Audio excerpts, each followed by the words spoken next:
Hello, everyone, and thank you for being here for another healing journey. Today, we're having Taiza Luna with us. I'm so excited to hear your journey, how you helped, or how you turned your life around. So I get you to introduce yourself and tell us a little bit about, what your life used to be like, maybe perhaps first, and then tell us a few of your tips or your insights or your whatever you'd like to share with us on what helped you transform your life.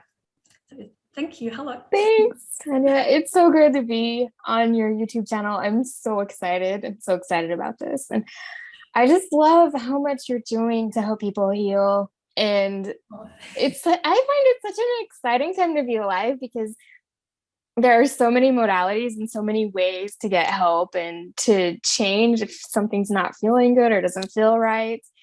And I love my life now, and I think it's really interesting. So in 2010, I worked in the stock market within the United States. I was a licensed representative.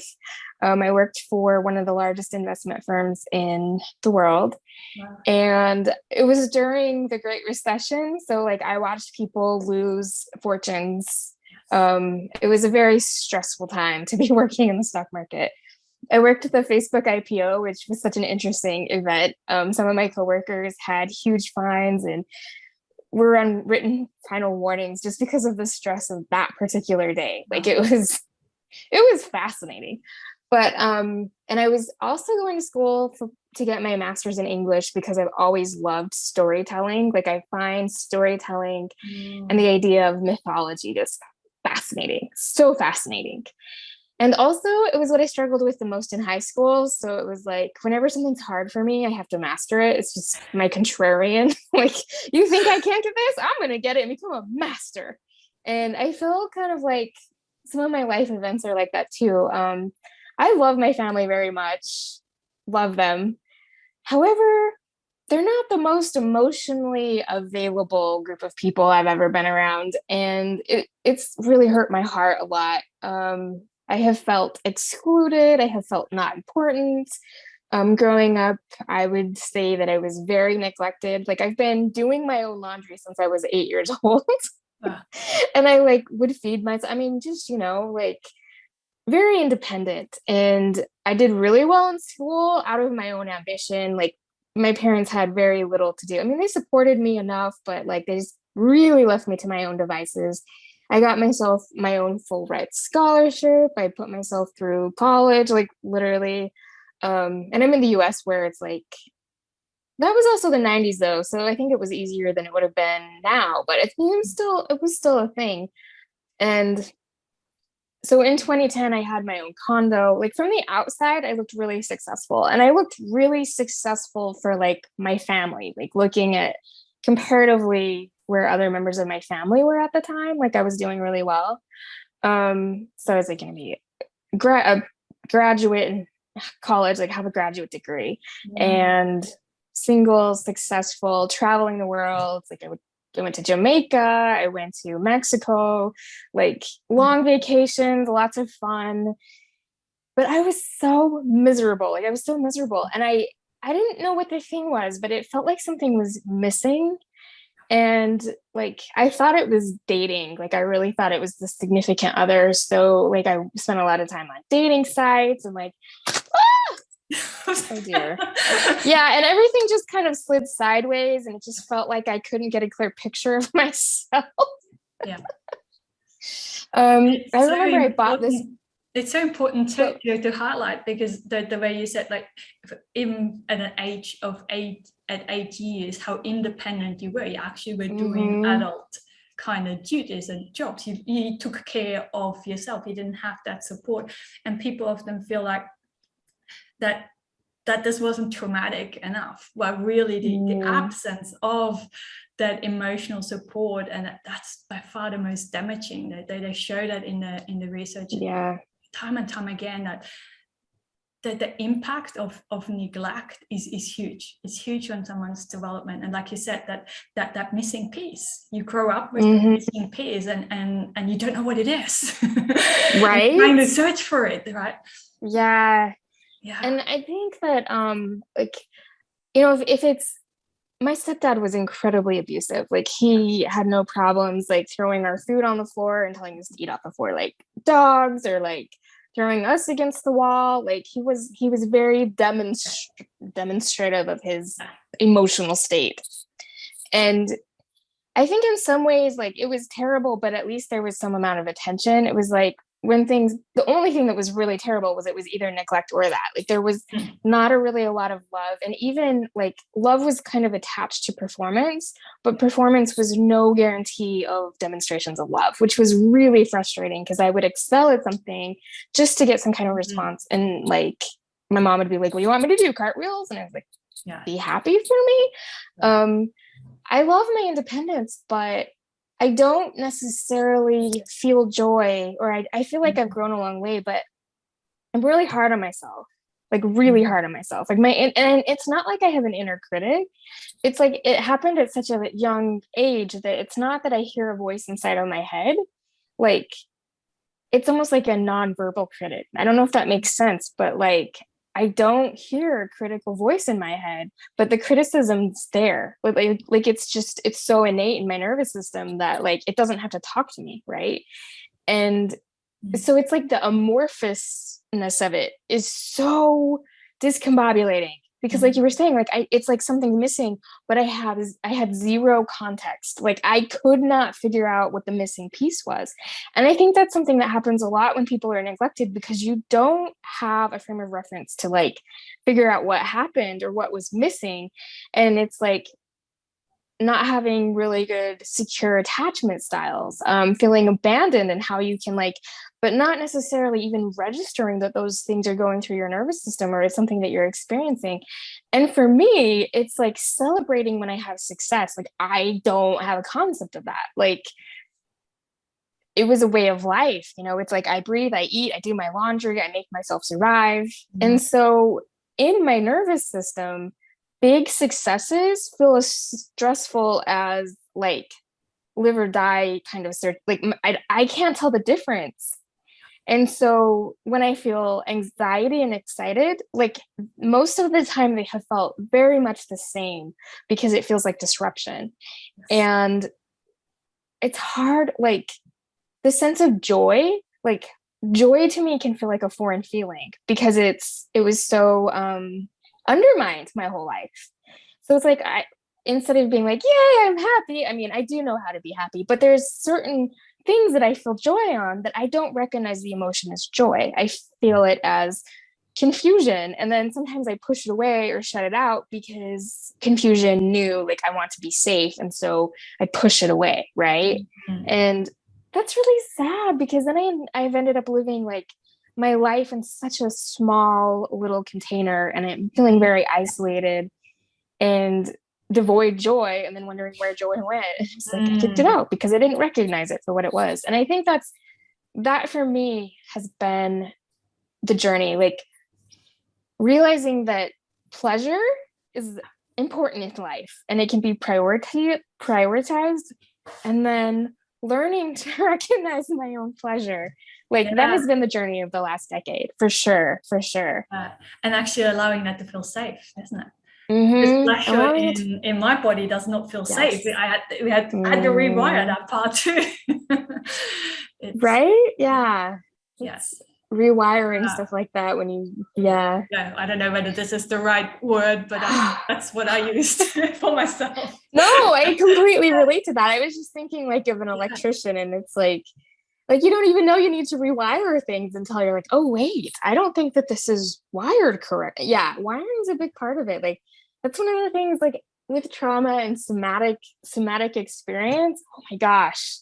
Like my grandparents who had trauma didn't have access to those kinds of resources, and there's YouTube videos. So I like trauma sucks, but if I have to have it, I'm really happy to have it when we're in a time where people are learning how to heal trauma in so many ways, right? Like so like that to me is really amazing. Yeah. Like it is possible to heal. Yes. Like it is possible.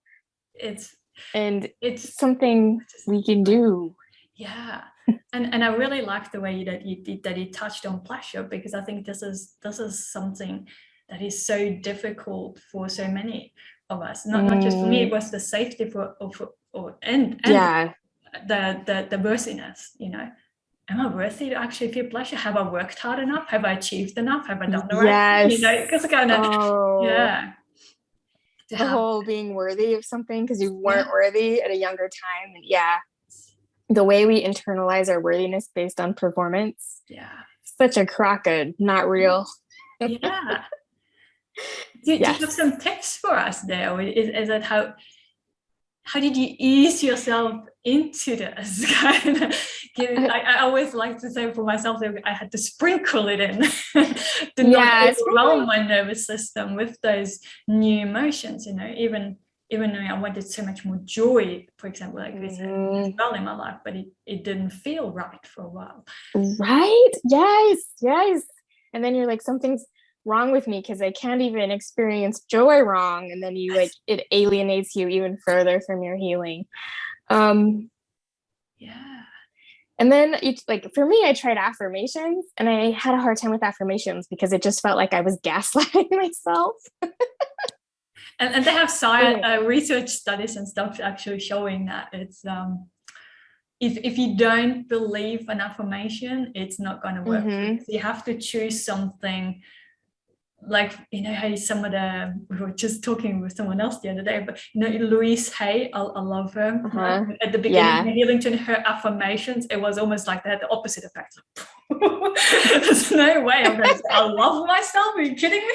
I hate myself. So initially it was more to get to, okay, I am an okay person. That was my affirmation. Yes. Kind of back to, I'm okay, kind of, sometimes not. You know. That's one of the things. So like, as far as tips is like softening things. So like, if there's something that I want to envision for myself, like I am a happy person and it feels completely not true. Like having rigid self-discipline, like the rigid self-discipline that was like, well, I'll have to do my own laundry. Like I can't use that because it's too gritty. Like it doesn't. So it's like learning to be softer with myself. And I started with affirmations because I did try Louise Hay and I loved her. And I'm like, if I'm disciplined, I'll make this happen. And it didn't work. So it was learning to soften it. So I'd be like, I am a happy person. And then I'd be like, no, I'm not. And then it was like, okay, what can I say in this moment that feels potentially true? Maybe not 100% true, but it has potential. Yeah. And so perhaps I could be a happy person. Happiness maybe is possible. And if that didn't feel right, then I would like try to scrunch it down even more so that it would feel like something that I could, well, yeah, maybe that. Like it would have some, instead of just being fully deniable, like that's so not true. Like having some like, maybe, but like that's considerable.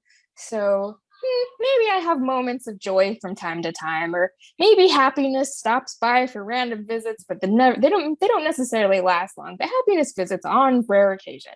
Like that's something I can feel. Well, yeah, happiness does usually, like I'll be watching a YouTube video and it will make me laugh really hard and I'll feel happy for half a second. So in that case, it would feel true. And so it was like using those incremental pieces of like, how can I soften this? And it's kind of funny because that went from being like affirmations to being tasks, right? Because one of the things with being traumatized, I am a taskmaster. I love when people are like, can you be committed to that? And I'm like, could I be not committed to that? Like, is not being committed an option? Yeah. Like, really, if I say I'm going to do something, like, my word is my bond because I'm trauma bonded to word, right? Like, that's kind of a funny thought, like having a trauma bond with my integrity. But it is. It is there. I have never thought of it that way, but I do like it, and it's good. And I think it's so important for people to know too how, even though we all have perhaps similar traumas and stuff like that, but what we make out of this, how it shaped our behavior can be very different, almost opposite. Like you cannot break the word, while others can't stick to the word because of that trauma. You know, it can be almost opposite kind of behavior the way it shows up. So it doesn't mean that someone else who feels opposite to you is more broken. No, But it was some it's the same reason thing. It's the same thing. Like I can't work out a personal relationship with a significant other to save my life. And like that's where my, like, I won't say my brokenness, but like being that level of vulnerable and intimate like that, Yeah. I'm better chance of winning the lottery. So like I feel like it's not like it's one or the other, right? It's like we learn one way of surviving and then something else may look like someone else's. So like yeah, no, I don't want anyone to think that like, oh, well, I guess that something's wrong with me because my trauma bond to trauma isn't necessarily performative. Mine is, but it doesn't necessarily. My heart might not be in it. I might be disassociating while I'm doing the thing. So like building presence while I'm doing the thing. And that's another thing, is like recognizing that me as my essence and my presence and like being myself actually matters as I move through my life. Like, I think one of the things with trauma that I internalize the most is this idea that like as long as I show up, things are good. And it's like, just because I'm a body occupying space doesn't necessarily mean that like I'm there, right? And I matter, and my presence matters, and being like showing up in my life matters. I think it's really funny that like when that falls over, it's usually like when I'm making a point, like, oh, tipping over too much. But it's real. It's so true, isn't it? Like even when you said you were traveling a lot at the beginning, were you present? Yes. Like when you were in those beautiful places, were you present and able to enjoy that fully, or in a yeah? And I think that's where we miss out so much with our trauma, because we dissociate so much, and not when we're not fully present, we can be at the most amazing, beautiful lookout, whatever. That could be a stunning sunrise, and we're not there. We're not really fully there. Yeah. That's one of the things I wanted to talk about, is like my travels, right? Yeah. So I've been through 26 states since June of last year. My goal was to see all 50 states by 2023. And I set that goal before COVID hit. So COVID kind of like put a crimp in my plans, but gotta trauma bond to my commitment.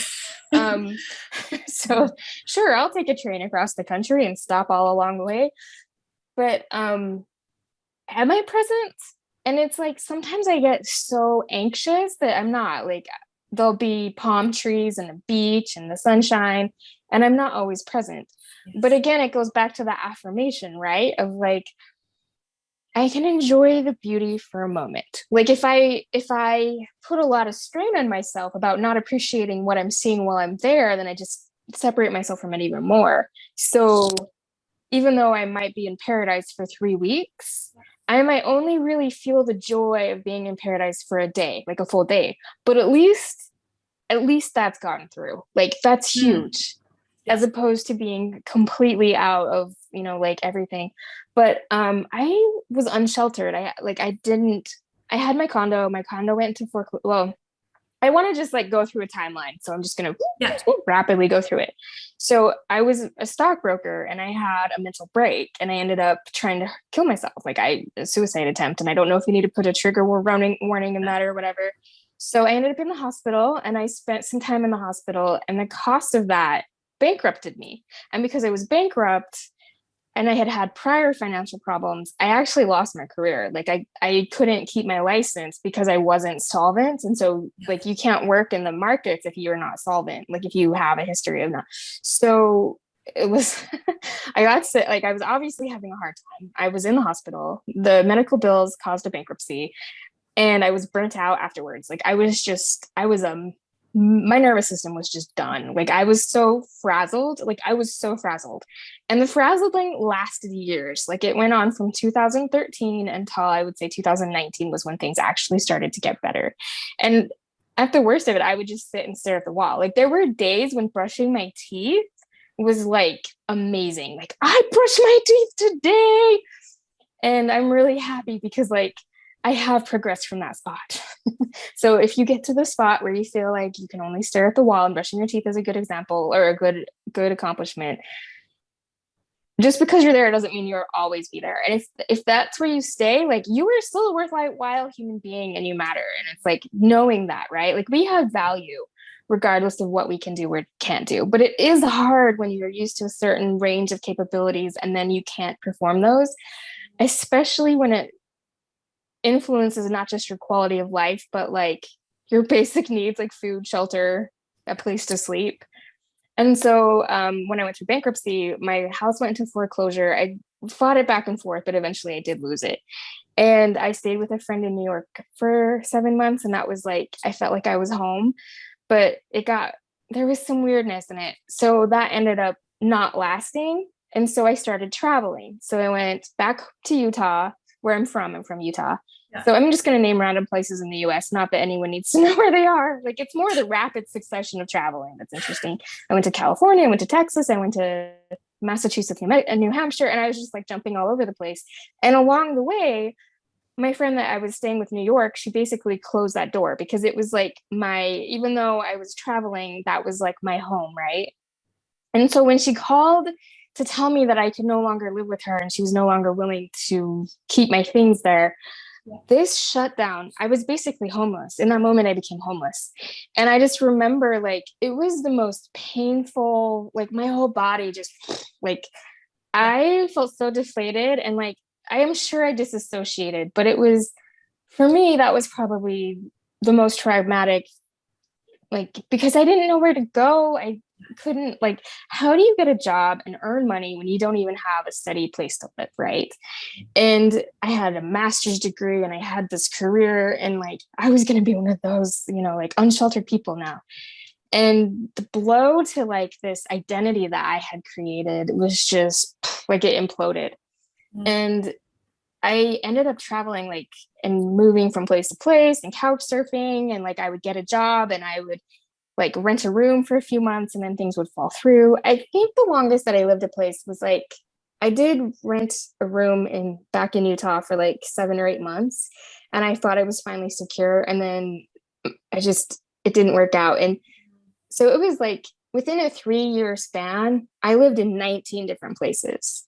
Wow. And sometimes like there was one span where I slept in a tent in the woods because I had nowhere else to go. And that was interesting. Yeah. So sometimes I'm just like happy that I've survived, right? But then one of my friends like kind of took me in like a stray dog. And I was finally able to do some healing, and I started doing therapy, and I started doing EMDR, and I started doing being treated like pharmaceuticals, and like figuring out what cocktail helps, and like working with different herbal supplements to make sure that my, like just different things like that, so that I could start to recover, because it was just like every time I had to move, it was complicating the trauma of not having home. And like I could pack everything in like 30 minutes, but I might have a panic attack like right afterwards, and it would send me into like a traumatic episode where I was just like having flashbacks. So it's like being that's on the a run, similar story. Yeah, it was. It's like that flight. You're in that survival mode, but in that flight thing, running flight and to the extreme. Yeah, like just like from one place to the next. But it's kind of funny now because so this year I will go to some of my favorite places. Like I went to New Orleans. This weekend I'm going to Puerto Rico. I don't know, like so it's in the Caribbean. It's a Caribbean island, right? I have a vacation plan to Hawaii. I will be going to Paris and Iceland with one of my really good friends and her family, like later this year. So like New York is like the one place that's not on the list, but like some of my favorite destinations, and I'm going to those places. And right? It's amazing. It's so much fun. But it's just kind of funny because it's like I went all the way around, where I went from being unsheltered and like running until traveling into paradise. Yeah. So I just think it's kind of funny because one of my friends was like, I'm so jealous of you. And I'm like, you do realize that this whole thing is just a continuation of like the travel the world. The only difference is now I'm choosing destinations I really want to go to. Yeah. And you feel different about it. It's not a forced move, or I lost something again and I'm forced out. It's like, oh no, I get to pick this place. Yeah. It's that choice. Right. I have some agency there again, isn't it? That moment that Yeah, there's definitely agency. I do think there's a little bit of compulsion to it. Yeah. But oh my gosh. Traveling. Still? Okay. I'm so sorry. Heard that from a few people that traveling is kind of addictive. It is addictive. I don't travel like a regular person. Like I don't do a lot of the touristy things. Yeah. When I travel, it's more to meet the spirit of the place. Yeah. I'm trying to remember there's a Latin term for it, and I'm like, that's it. And it's like the genius loci or something, right? And it's the feel of the place, the soul of a place. And it's really interesting to me after being so many places in such a rapid succession. Like I could tell you things about each place that I feel. And it's so fun to just like sit under the trees and be like, okay, tree, tell me the story of this place. And so it's like, I don't necessarily go see all of the sites, but I feel like I get to know the places. And I love it. They're like my friends. Like I'm gonna go visit my friend the Wind in Chicago. Like yeah. So it's very special to be that connected. And I think to be able to be that connected in a moment, you actually have to be present too, is it? You have to be in the here and now. Yeah. That's true, you do. Yeah. And I also think in that place it's like I know what I value. Yes. And that's been one of the favorite things of like shredding away all of the programs and all of the things I've told myself. And, the trauma, it's not like I can erase the trauma. It still has an impact, but it has as much like, I feel like my intuition was developed because of trauma. So I feel like there's an intuitive ability for me to connect to things, maybe not people all the time, sometimes not, but like connecting to animals, connecting to the earth. And it's like I feel like that was something that was honed from trauma. And I really like I love that I feel like I can commune, you know what I mean? And I also know what I value. And I feel like that's something that has come through the journey. And it doesn't really matter if people around me value it or not. Like I know I value it. And that is so kind of like right, like getting to that place. Yeah. Thanks. Yeah, like it gives you like a direction. I always say if you let your decisions be guided by your values, it gives you that it's that northern star, that's that compass. It's like you said, there's no right or wrong value, but it gives you some guidance. It can be, I love that. Yeah. Yes. Right? It's hard to navigate if you don't know where you're going. Like, I think that's another thing that's really hard with trauma is it's so discombobulating and it can be really hard to like locate yourself. Like you feel like you're in this mass world, like you're in this gigantic ocean and you have no idea how to figure where you are and where the world is and like where you are in conjunction to everything else. Yeah.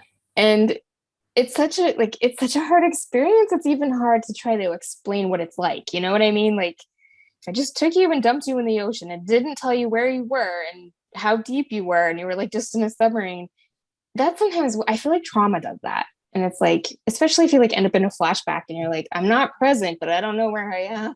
Yeah. And I often feel like it also makes you like you said, that the first life that you built for yourself. From the outside, it looked like really successful. Like you had your condo, you had a great job, and there was success there. You had the money, that everything that society praises, and you did a good job. But inside, right? Check the boxes. Inside it's not there, isn't it? And then it's like you know how you can make those cart towers? We used to make them as yes. And then the wind comes in, and it just all gone. It's gone. Yeah. Yes. Yeah, it happens, but it's beautiful how you could turn this all the way around to now. Like, I love my life. I actually, when you said that, I kind of said, oh yeah, I feel the same now. I would have never thought that I ever gonna say that. I can love my life. Yeah. Yes. Yeah. That just it's so powerful. Can happen. And no matter how much you love your life or how much happiness, how much joy or how much success you even have, it's never going to take away that trauma. It's never, that's always going to be there, but we can have that and have happiness now. Yeah. I know I mentioned earlier my inner contrarian, but like one of my favorite affirmations is like, this doesn't get to decide who I'm going to be. Yes, yes. Yeah. You don't get to decide who I'm going to be. Who do you think you are to tell me who to be? And I feel like sometimes I say that in the face of trauma, because I'm like, trauma, you don't get to dictate who I get to be in this lifetime. Like, you know, life is so short. Yeah. And I just think of like how fast even like growing seasons come and go. And I know that like, so it's spring here and it's fall where you are, right? Yes. So the seasons are really, you can really feel them, like the changes in the air. And so like things are either dying or like they're starting to grow. And it just, every time there's a change, like when things go from spring to fall, I'm like, it's so limited. Like it's such an amazing, miraculous thing to watch life grow and sprout and then grow and then let go and then start again.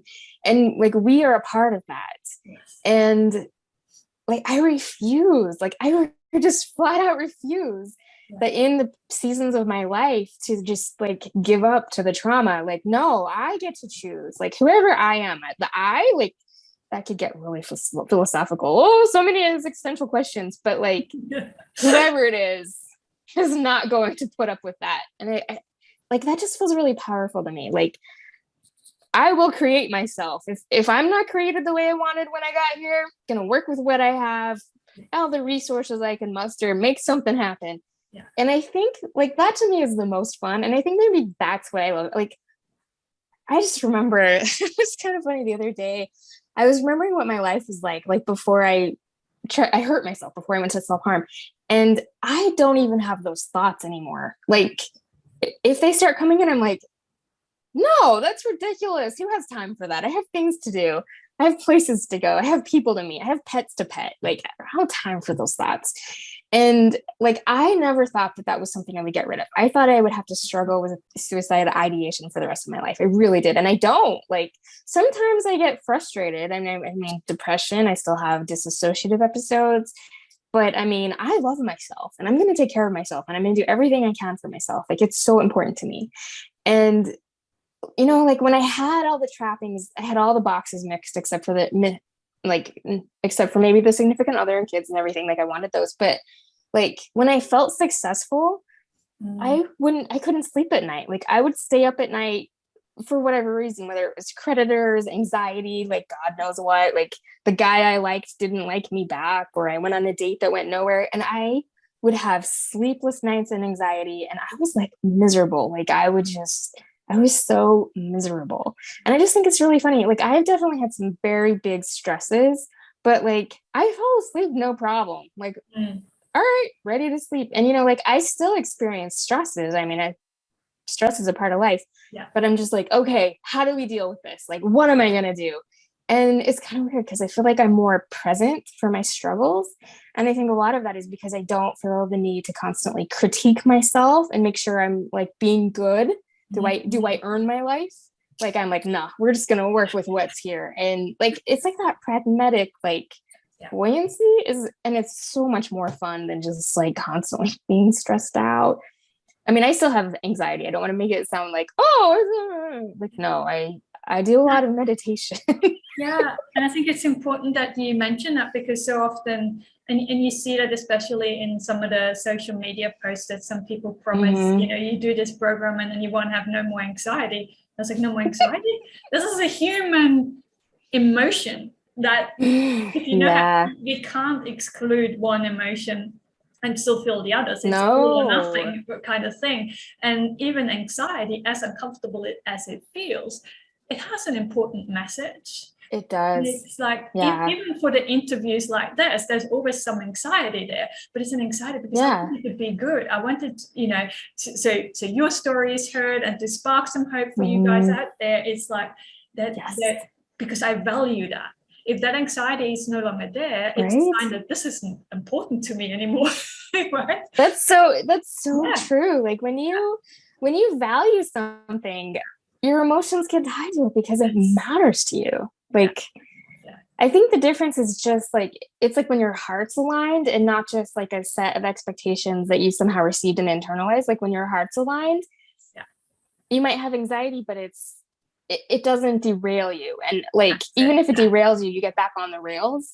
Yes. I have a really hard time asking for help, like a really hard time asking for help. And I was talking to my friend about it, and we were talking about pivoting in a range of motion, right? Because how you ask for different things, it's a range, and it's a range of motion. Like whether you have to tell somebody that they're going to help you this way, or you have to beg somebody, this is how, please help me, or you have to convince somebody, right? So it's like there's a whole range of motion in asking for things. And I have such a hard time, like it's so triggering. And I was talking to someone earlier today, and I, like she's going to help me, and she's really working on helping me where I'm at. And I'm so grateful. But at the same time, like I was so triggered, and I'm like, eh. And sometimes I blank out. Like it's probably a disassociation, but it's very brief. And it's not quite a full blackout, but it's like, boop, boop, like stepping out of the room for a second. Okay, coming back.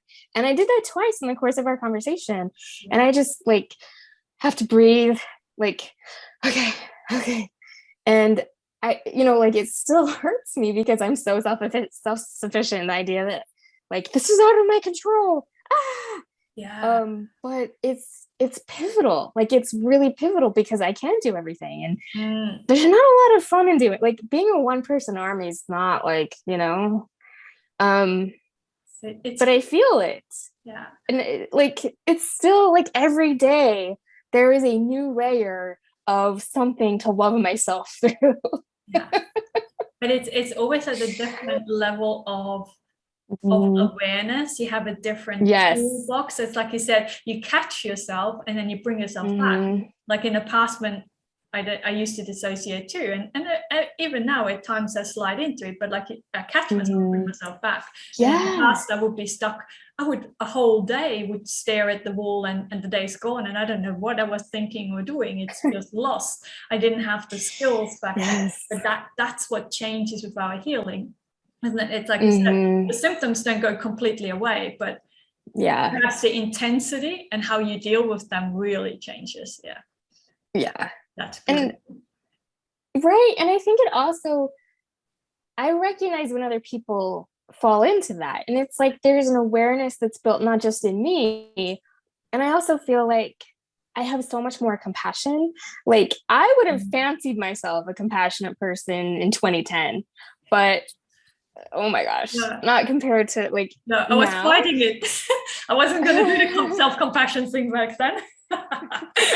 Self-compassion or compassion for others, like, oh yeah, I'm a compassionate person, and it's like, no, I'm so judgmental. And now I'm like, even if I judge, I know life can be so hard, man. And there's so many things I don't understand that other people go through, and I don't need to understand, but I can understand that things are hard. And I think really, that's like, I admire your openness about that, because so many people like to think of themselves, I'm not judging, I'm compassionate, but you openly kind of say, I've judged. Oh man. And I think we all do, but it's such, it's not a cool thing to do, so we don't really want to admit to that part. Oh yeah, I'm compassionate. No, I'm so judgmental and bougie. Like, I swear I felt like I was. And now, like the struggles that people go through, and it's just like, you don't know, like even if you can be behind closed doors with them, it's like you don't see what's in their head. And people can be very stoic when there's hurricanes brewing on the inside. Like it's amazing to me how stoic people can be when things are just so out of whack, and how out of whack things can be when they're like inside they've got it together, but their life might look crazy. And it's like, you just don't know. And you probably had a lot of people in your life when everything was still successful who didn't notice that inside of you felt miserable. Some people are really surprised when you tell them like that my PTSD was my best kept secret for a long time. My friends were really surprised. Like, you kind of keep that mask on to be out there. Oh, social time, I'm happy. It's that, and that's why we feel so fake. Or for me, it was like I always felt so fake because I really did fake my happiness. I wasn't really true. I didn't show up how I felt.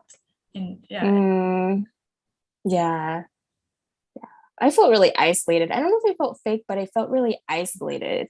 Like, and I was probably disconnected from the feeling of being fake. So instead, the way that it felt was that I was just really alone. And it was because I wasn't being myself. So like I was alone. Whoever was hanging out with those people was somebody else. Yes. Yeah. Yeah, It's that so was beautiful really that you hard. can swing that around now, and now you can go traveling with friends, you know, Yeah. and have a different experience of life. And it's like, yeah, that's Yes. It's really kind of funny too, because I feel like the weirdest part to me is that I feel like I learned boundaries. Like like just on the analytical thing, like objectively, I would have thought that I had boundaries figured out better before because I had the boxes checked. But I feel like I've mastered boundaries for myself, and it's an ongoing process, but it's something I'm dedicated to. It's like a marathon runner runs and gets better and keeps running. And I feel that with my boundaries. Like they are like I manage them, but I love it because it feeds me. And I'm just like, I'm going to get really good at this. yeah. And I'm going to I get love even that. better at this. Yeah. And beautiful. the thing that I love about it is it helps me love other people more. Like I can love myself and I can love other people without having to overthink it. My boundaries allow me to really see people and really love people and feel safe.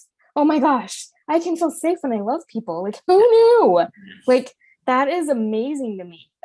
I didn't even know how unsafe I felt loving people until I started unpacking some of that. And I feel like I can like have intimate friendships. And I don't mean that in like people hear intimacy and they're like sex. No, like intimately getting to know people, like the soft nuances of what like secrets people keep to themselves that matter, like what is your greatest desire? And it's like if you can know somebody's greatest desire, like them, like that is a very personal thing, I think. Like the real like the secrets that they hold that aren't necessarily the secrets of like the trauma they've gone through or what's been hard. It's like the secrets of what matters to them that they protect with everything, right? And it's like when you get to see that, you really get to know somebody. And I feel like people open up to me in that way. Not like, like not everybody, but like when there's when there's a good exchange of reciprocal boundaries, the safeness of being able to share that. And like, that's what was missing. That was the missing thing. And it's there. I have it now, right? Yes. And it's like, so I'm so hard to grateful. get to that place where Yeah. you feel that makes that connection, that those boundaries actually enrich my connections. They're not blocking it, they're enriching it, and they're making this possible. That a deeper connection. They're making the deeper connection possible in a safe way. Yeah, that's beautiful. And I think it's also important to mention, like, I choose the people that get those finer nuanced boundaries. Like, I can't just take some Joe off the street and be like, I'm going to use my boundaries on you and we're going to be friends. Like, part of the boundary work is choosing people that are capable of that. Yeah. And if people that I should love, like my family or not, it's okay to have the boundary of like, we're not going to this level. Like, I love you very much. I feel like we need to be wrapping up, but I do want to just share, like, I feel like sometimes when we suffer from trauma, we think love has to be unconditional because that's what we want and didn't get. And so it's like this idea of opening up everything that we have to loving people unconditionally. Yeah. But like, that's like leaving your door just wide open. So just any random person, bear, raccoon can just like walk through. Yeah. And when I think of boundaries, it's like shutting the door, locking the door. Like I can unlock it to let somebody in at any time. Yes. And even if the door is there, I can love through walls. Love is like a ghost. Like love goes through walls. Like you don't have to open a door to let love in. Like love, I mean, it depends on what metaphor you're working with, right? But like with the metaphor I'm using, like it's like a ghost. Like ghosts can go in, and if they exist, can go through walls. So can love. So it's like I can shut the door and lock the door so I can keep the things out I don't want in my life, and my love can still go through the door. And like I was thinking about that the other day, and I was like, yeah, that's it. I can love unconditionally through the wall, but I can still lock the door. Yes. So beautiful. And this is so important, especially for people who are caring and they feel kind of guilty that they not showing up in a loving way. But like you said, you can go through the doors, or like I always say, you can love from a distance. They can be in a different continent or whatever, you know, you do it from a distance, you can still so true. We do need to close the door for some people. Protection. Your house is not to be a safe house, like safe house for you, not for everyone else. Like that's what I've learned. So important for everyone. So thank you. Thank you for sharing that. I think that was really an important share. I'm glad you put that in right at the end. It's a good closing. Yeah, a good sign off, like a good closing. Okay, cool. I was just going to ask, was there something else that you? I think that's the end. Missing, but I think that is a beautiful and the boundaries there for everyone. Thank you so much for making that time and being here with us and being so vulnerable and open in the way you're sharing about your healing journey, you know, not just the goods, the ups and downs. You shared it all with us. You know, it's a roller coaster. The healing journey isn't pretty. Sometimes it's a dump. Like but you kept at it, and I think that's what it is, just this chipping away and away. So beautiful. Thank you. I love the work you're doing, and I just want to tell you, like, you're one of my role models. Oh, thank you. Thank you for being who you are. Thank you so much. Thanks. Bye, guys. You're welcome. Bye.